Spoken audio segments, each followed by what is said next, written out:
Olá, eu sou Márcio Bueno, criador da metodologia da tecnomanização, CEO da BNSK e autor do livro Aprenda a Criar Riqueza Sem Gerar Miséria com a Tecnomanização.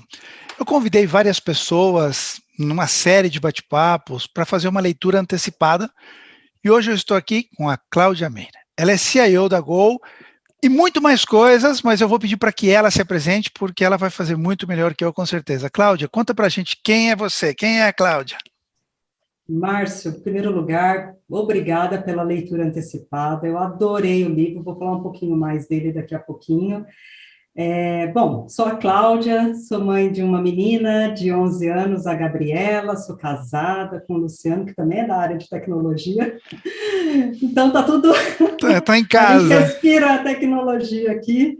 E é muito bacana falar aqui sobre tecnologia, sobre transformação digital, transformação de negócios.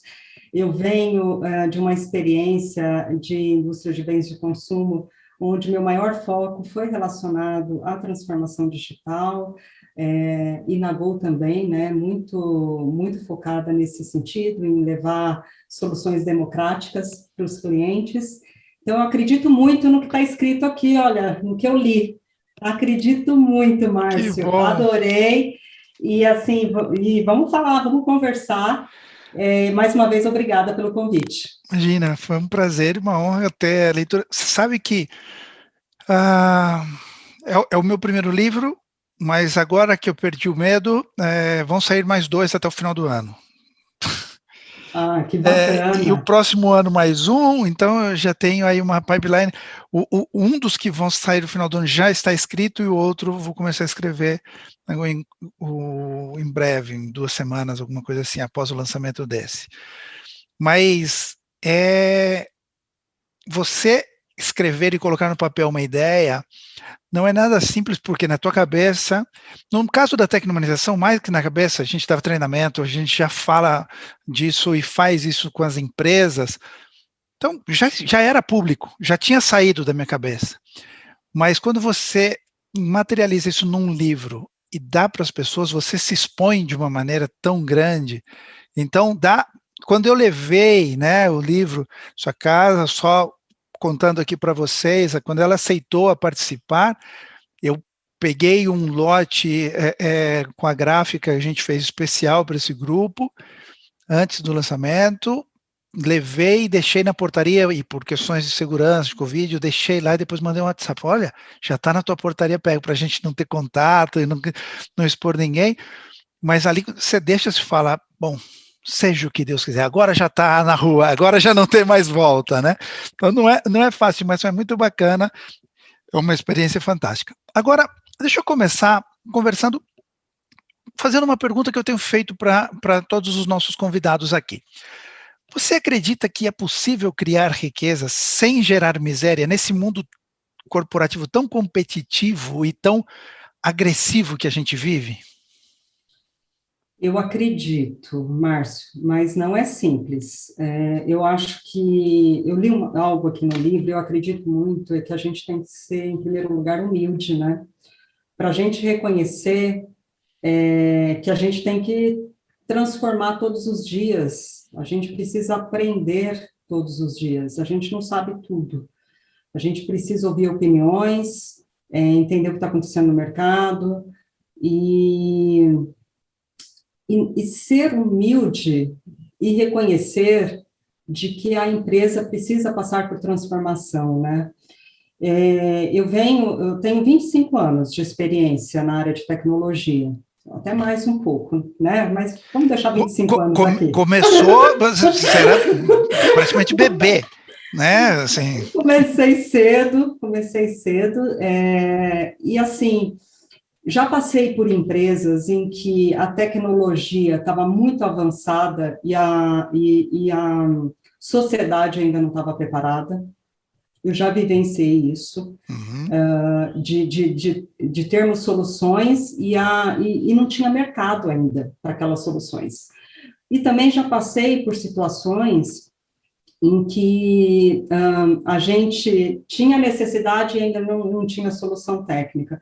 Então, são mundos bem diferentes, foram vivências distintas, mas teve uma situação que eu passei que a empresa era tão boa naquilo que fazia, era tão boa, que ela, eu vou usar uma palavrinha que você usou no livro, ela estava com miopia corporativa. Quando eu li isso no livro, me veio um estalo, assim, eu falei assim, uau, eu vi isso acontecer, né? Então, porque a empresa ela estava fazendo muito bem aquilo, ela executava com perfeição, não tinha nenhuma empresa que fazia igual. Só que aí ela deixou de se reinventar. E quando ela acordou, a concorrência já estava vindo muito forte. Então, é importante essa humildade, reconhecer que tem que estar a todo momento buscando inovação. E, às vezes, a gente fala de inovação, que também está aqui no livro, a gente fala como uma melhoria contínua dos nossos processos, né? Ou de um sistema, de um canal digital, ou de qualquer coisa.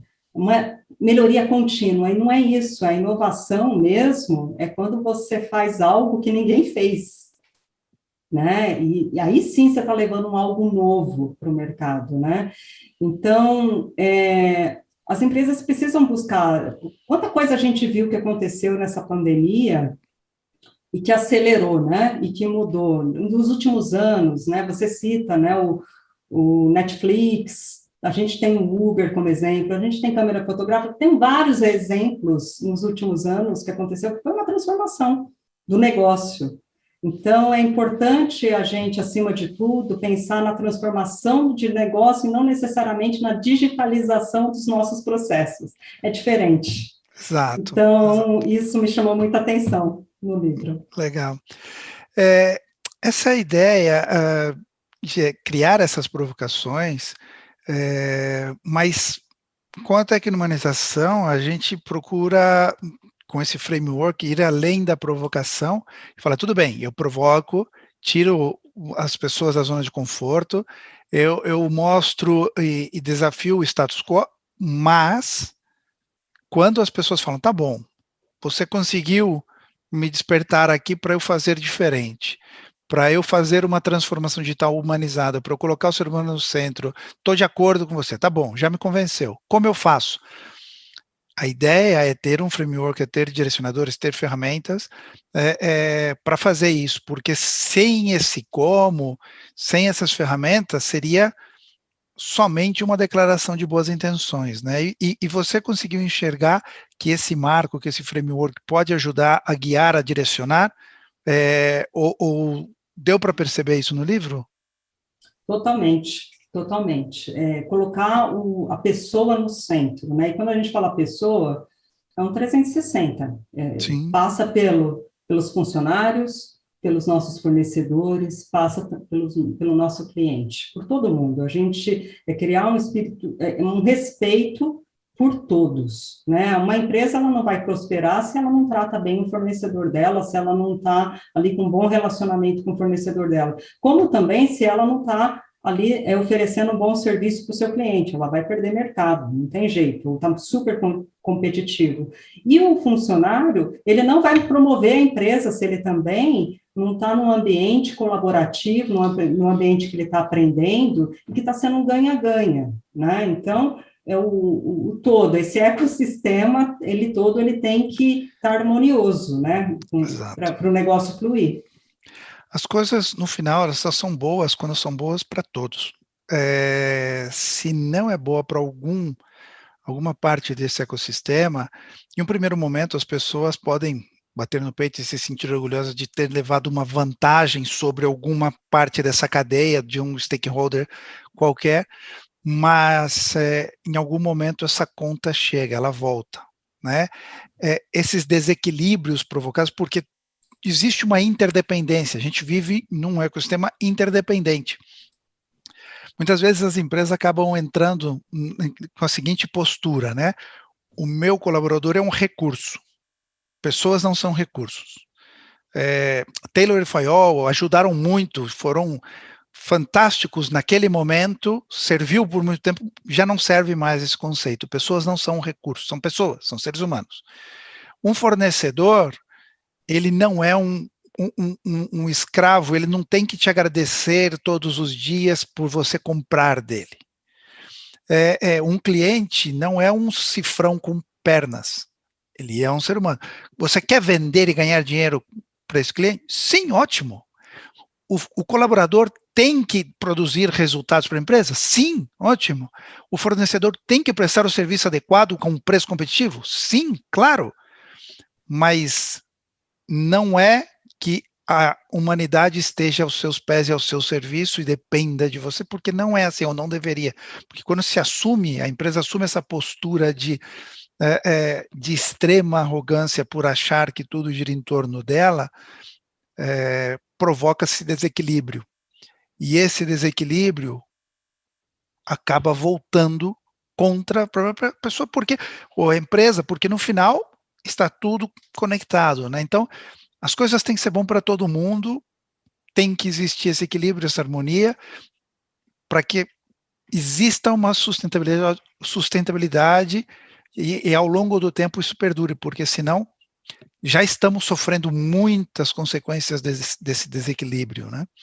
Perfeito, perfeito. Você sabe que eu trabalhei muitos anos numa empresa de vendas diretas. E tem um exemplo perfeito, porque assim, a empresa, ela não vai prosperar se aquela consultora ou representante não prosperar. Exato. Então, é uma cadeia de valor, é uma cadeia de... Tem que ser um ganha-ganha, né? Então, assim, e a transformação digital, hoje, ela está vindo muito com esse viés, né? De oferecer serviços, os melhores serviços da forma simples e humana para todos, né? Tem que ser de forma democrática, não adianta nada eu criar uma solução que poucos vão usar, que poucos vão conseguir compreender aquilo. Tem que ser simples, tem que ser muito simples. Então, esse é um dos desafios, inclusive, na área de tecnologia, né? Porque no passado a gente era máquina, era aquela pessoa de TI que não entendia do negócio. E agora a TI, ela obrigatoriamente tem que estar próxima do negócio, conhecer para conseguir fazer proposições, influenciar também nessa jornada mais fluida para o cliente. Exato. Eu me lembro, eu venho da área de tecnologia, eu me lembro de mexer com Unix há 25 ou 30 anos atrás, e eu adorava usar linha de comando do Unix quando estava o pessoal do CPD, se chamava CPD na época, e eu ia lá como um representante da IBM, mexer nos RS-6000, AIX, Unix da IBM. Eu adorava usar a linha de comando do Unix e botava aqueles comandos desse tamanho, os parâmetros e tal, porque aquilo mostrava que eu sabia e que eu era importante e que dava... Então, tinha que ser complicado para você mostrar que você sabia, né? Hoje em dia, tem que ser simples. A própria metodologia, teve uma convidada que falou, olha, é simples, não digo que seja fácil implantar, não digo que seja, mas ela é simples de entender ao menos, e esse era um dos nossos objetivos, falar numa linguagem simples que fosse acessível para pessoas com o seu nível, com a sua experiência, o seu conhecimento pudesse fazer sentido, mas uma pessoa que não tem o teu nível de conhecimento e experiência pudesse ler e entender do que a gente está falando. Talvez não com a mesma profundidade, mas consegue entender. Então, conseguir simplificar o complexo é um grande desafio, e não é fácil, obviamente, né? Precisa ter muito conhecimento por trás para fazer isso, mas é uma função importante da área de tecnologia das empresas. Agora me conta, aí como foi a leitura do livro? Sofreu muito? Foi super fluido, me prendeu tanto que eu li em 2 dias. Que Porque, legal. assim, eu comecei a leitura e um capítulo já tinha o link para o próximo e eu queria ver o que, que ia acontecer. E assim, a junção de tecnologia com negócio, com propósito, que eu acredito muito em propósito, Uhum. Márcio, assim, o porquê, para que eu estou trabalhando? Você fala muito Boa. disso no final do livro, né? Você fala assim, é por quê e para quê? E quando a gente entende o propósito do porquê que a gente está acordando todos os dias cedo, passando 12, 14 horas, às vezes, né, em uma reunião atrás Sim. da outra, e reuniões boas, reuniões não tão boas, ganha aqui, perde ali. E por que está valendo a pena? Porque, assim, a gente tem que ter a felicidade no trabalho. Sem A dúvida. gente tem que ser divertido, porque senão a gente não consegue aguentar 12 horas por dia, mais de 8 horas por dia num ambiente de trabalho. Então, esse ponto de para quê faz todo sentido, né? A empresa, isso é uma consciência empresarial que, se a gente fomentar de uma forma muito inteligente dentro da empresa, na cultura organizacional, a gente gera felicidade, gera propósito, gera engajamento de todos, né? Sim. Então, esse é um ponto que me chamou muita atenção.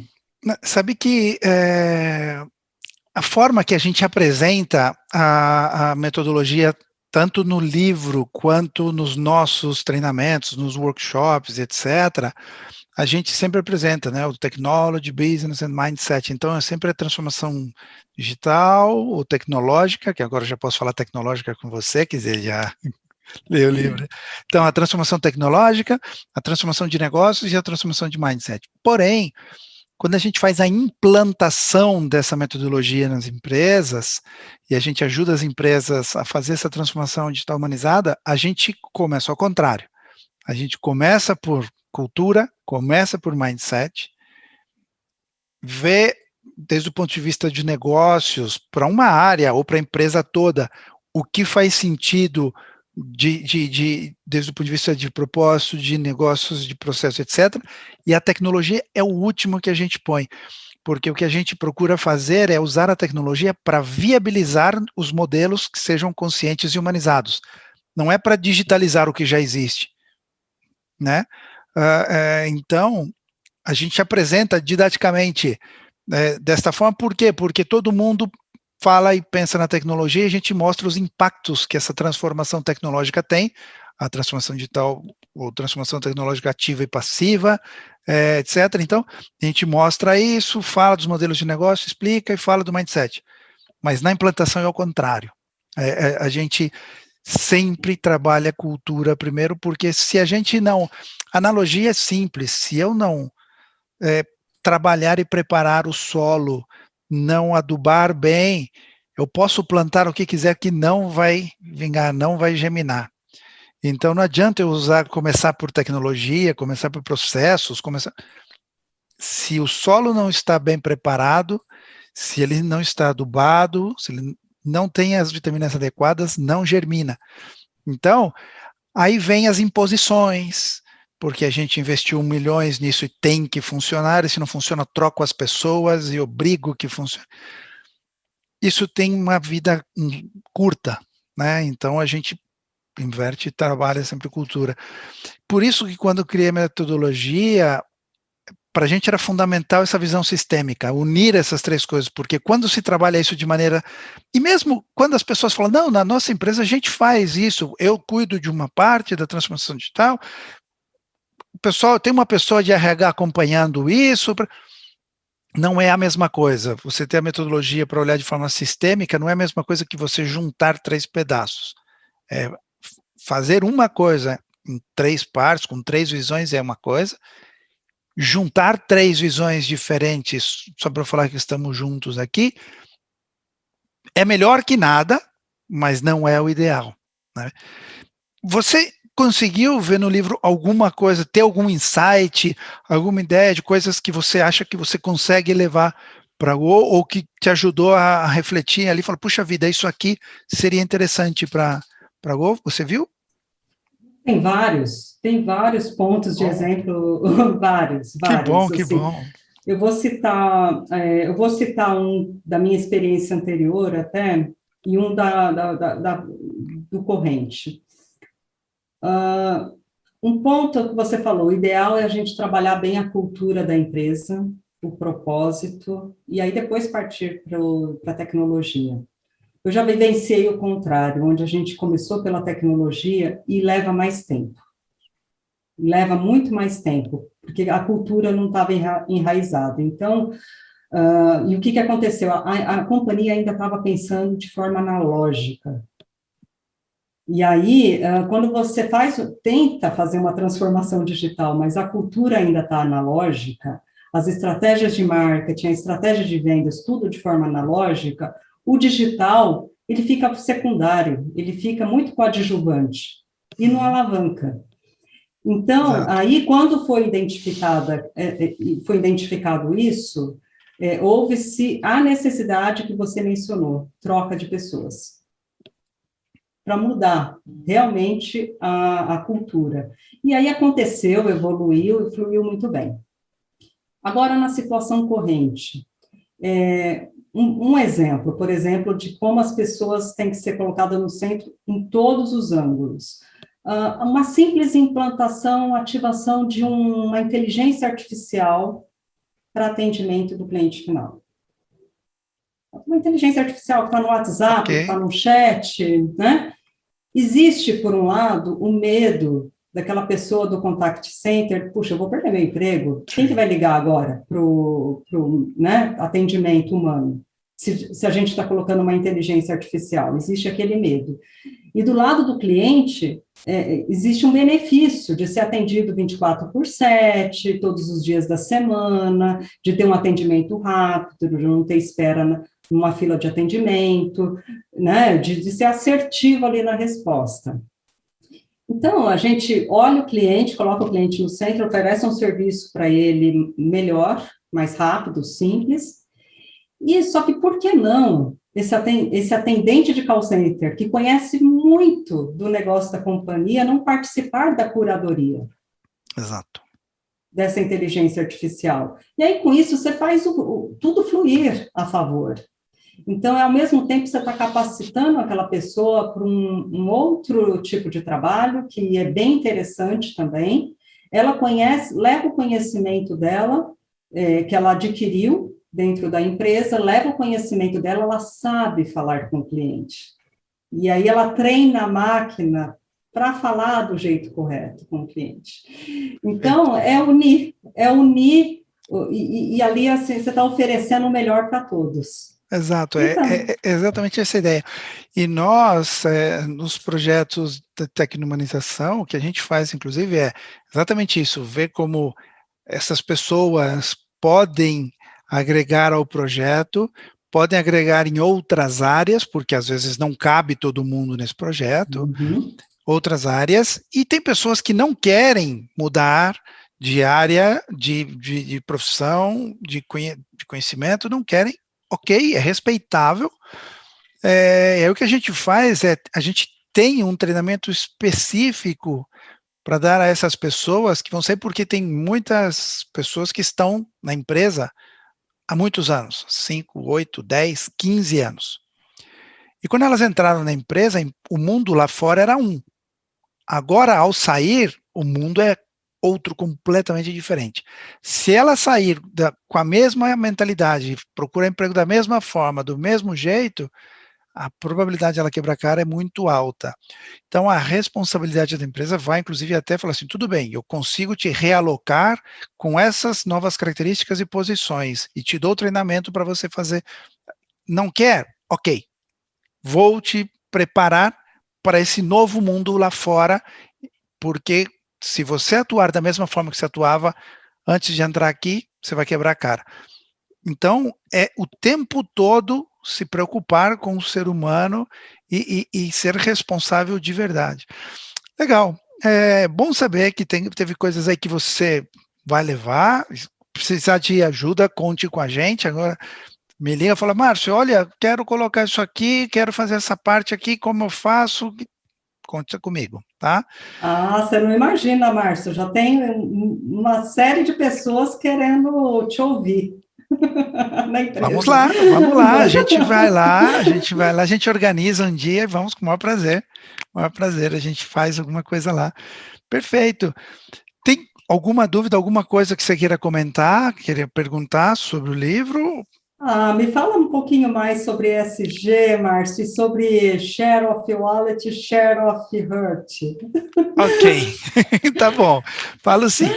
No caso das iniciativas ESG, eu gosto bastante do conceito, porém, acontece como quase todo bom conceito, e como você leu o livro, vou dar até um spoiler para quem ainda não leu, mas o primeiro princípio da tecnomanização, de transformação contínua, diz que absolutamente todo modelo, com o tempo, se deteriora e se desvia do seu propósito inicial. Então, o ESG, ele surge como algo muito positivo, porque você se preocupar com o meio ambiente, se preocupar com o social e com governança é importante. Mas, desde o ponto de vista da tecnomanização, é uma excelente base, mas não é suficiente. Por quê? Porque, por exemplo, a parte de governança, vamos começar pelo final. A parte de governança é fundamental nas empresas, mas, como você viu no livro, governança não garante ética. Então, para a gente, não é um teto. Poxa, eu estou coberto porque eu tenho uma forte governança. Para a gente, governança é o solo. É o mínimo que uma empresa deve fazer e ter, porque a governança cobre e cumpre a lei. Então, cumprir a lei é o mínimo que você tem que fazer. O teto deveria ser ética, né? Então, as iniciativas ESG, tem um artigo, inclusive, de uma série que eu estou escrevendo, que vai virar um livro, que é do Matuto Corporativo, onde eu falo das empresas ESG, e o questionamento que o Matuto faz lá na série é o seguinte: como as empresas ESG podem pretender melhorar o mundo fazendo o que fazem? Então, eu sou crítico. Tem bancos ESG, é legal, mas como um banco ESG pode pretender mudar o mundo cobrando 300% de juros ao ano? Cobrando a maior taxa de juros do mundo, que é a brasileira. Não se constrói um mundo melhor assim. Não se constrói. Então, precisa ser feito muito mais coisas além de falar que eu sou ESG. Então, a gente é a favor das iniciativas ESG, considera que é muito bom e é muito melhor do que não ter, mas ainda não é suficiente, porque é necessário uma elevação de consciência corporativa para que as iniciativas realmente sejam orientadas a construir um mundo melhor de verdade, não somente, fiz um curso da Singularity, fui uma semana para o Vale do Silício, vi o que está acontecendo lá, tá? E já não é isso. Deve ser uma reflexão mais profunda. Para começar é excelente, mas na nossa visão não é suficiente. Esse é o primeiro ponto. E o segundo ponto, que você comentou do share of wallet e share of heart, antes era essa ideia, né? Eu fui diretor comercial durante muitos anos e eu tinha um chefe que falou, poxa vida, a gente tem que entrar no cliente, pô. E aqui acontece muito, né? Você pega fornecedores de tecnologia, você da área de tecnologia, pega fornecedores de tecnologia, é comum, quase toda santa empresa de tecnologia coloca no seu site que é fornecedor das grandes empresas. Da Gol, mas também é fornecedor do Itaú, do Bradesco, da Petrobras, todos. O que você vendeu lá? Um cabo USB, mas é meu cliente. Ou seja, nada. É a mesma coisa que nada. Então, ou às vezes vende um serviço muito pequeno, uma pessoa, umas horas, e fala, sou fornecedor dessa empresa, porque fica bonito no site. E aí o objetivo é, como o orçamento dessas empresas são gigantescos, eu quero aumentar o meu tamanho ali dentro. E trabalho para aumentar o espaço que eu tenho dentro do orçamento desse cliente. Ok, era um caminho e as empresas trabalhavam orientadas a isso. A estratégia comercial era feita isso. Qual é o orçamento? e quanto a gente vende lá. Então, eu tenho tudo isso para crescer, eu preciso abocanhar mais isso. Faz sentido para o cliente? Não me importa, eu preciso aumentar o meu posicionamento. Faz sentido para a minha empresa, inclusive? Eu tenho capacidade de atender isso que eu quero vender? Não sei, eu dou um jeito, mas eu tenho que fazer. Essas maluquices eram feitas. Agora, ao invés de pensar em aumentar o share of wallet, a forma efetiva de fazer não é dando mais desconto, sendo mais agressivo comercialmente, ligando 63 vezes por dia para o cliente, para a pessoa, pressiona. Não é mais essa. É dando um serviço e conquistando um pedacinho do coração dessa pessoa. Porque no momento que você consegue conquistar e fidelizar essa pessoa pela empatia, pela qualidade de serviço, obviamente, mas uma qualidade de serviço sincera, genuína, como consequência você vai aumentar o seu share of wallet. Mas é uma consequência, não deve ser um objetivo, não deve ser um fim em si mesmo, porque se você foca naquilo como fim, você está disposto a fazer qualquer coisa para alcançar aquele objetivo. E aí você deixa rastros de sangue pelo caminho, fazendo barbaridades. Né? Eu vou... Estou falando aqui do setor de tecnologia porque é o que você está, né? Mas assim, todos sabemos que no final de trimestres ou de ano fiscal, os fabricantes se tornam mais generosos com os descontos, né? E, portanto, como cliente, você já aprendeu isso e sabe o fechamento de ano fiscal de todos os fabricantes, e os teus projetos, coincidentemente, caem mais ou menos ali próximo, porque você consegue comprar melhor, e o teu pessoal de procurement já sabe disso. E aí, eles, como têm esse compromisso de fechar o trimestre do ano fiscal de qualquer jeito, dão descontos estratosféricos para cumprir o compromisso de vendas, mas a rentabilidade cai. Aí no ano seguinte, eu começo o ano fiscal tendo que mandar X% das pessoas embora porque a minha rentabilidade caiu, então, mesmo que eu tenha batido a meta de revenue, mas não de profit. Então, eu mando pessoas embora, eu bati a minha meta, então eu ganho meu bônus, eu vou viajar, eu sou promovido, mas tenho que mandar embora metade da equipe. E aí o ano que vem eu tenho que fazer um número maior, porque é baseado no crescimento desse ano, com menos recurso. E essa fórmula de mais com menos vai gerando pior qualidade de serviço para o cliente que acabou se beneficiando desse desconto grande, aí o cliente reclama. No final, é ruim para todo mundo, e a gente criou um modelo que acaba prejudicando. Fala, pera lá, é importante negociar? Sim. É importante a gente entender como a gente pode se ajudar para viabilizar os projetos? Sim.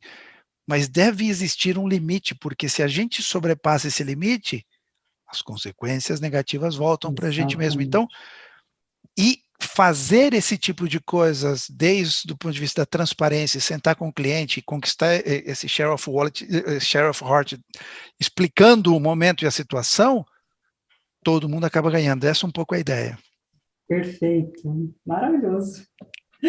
Muito bom, Márcio, muito bom falar com você, viu? Adorei ler o livro, vou ler de novo e vou indicar para todos os meus colegas de tecnologia, que está passando por transformação digital, dentro da empresa, empresários, é muito bacana. Parabéns. Bom, eu te agradeço muito, fico feliz que você tenha gostado, que tenha gerado insights e que possa ajudar você na tua empresa. Conte comigo, né? A gente vai se falando, agradeço a tua recomendação. E é isso aí, pessoal. Eu vou deixar para vocês aqui nos comentários e vou deixar na descrição desse vídeo o contato da Cláudia, LinkedIn dela, para que vocês possam acessar e ver a rede social dela. Ela é ativa, publica umas coisas bem interessantes. Vou deixar também aqui a loja, caso você tenha interesse em comprar o livro, o livro já está em pré-venda, e a partir do dia 6 de maio já está o lançamento oficial, já está à venda, na nossa loja própria e na Amazon. Então, você pode procurar o livro, clicar aqui na descrição, que vão estar os links, tá bom? Cláudia, super obrigado pelo seu tempo, pela sua leitura, pelos seus comentários, pela sua gentileza, e espero que esse tenha sido o nosso primeiro contato, mas não o último. Com certeza, Márcio, eu que agradeço. Vamos falar muito ainda. Obrigada. De nada, valeu, obrigadão.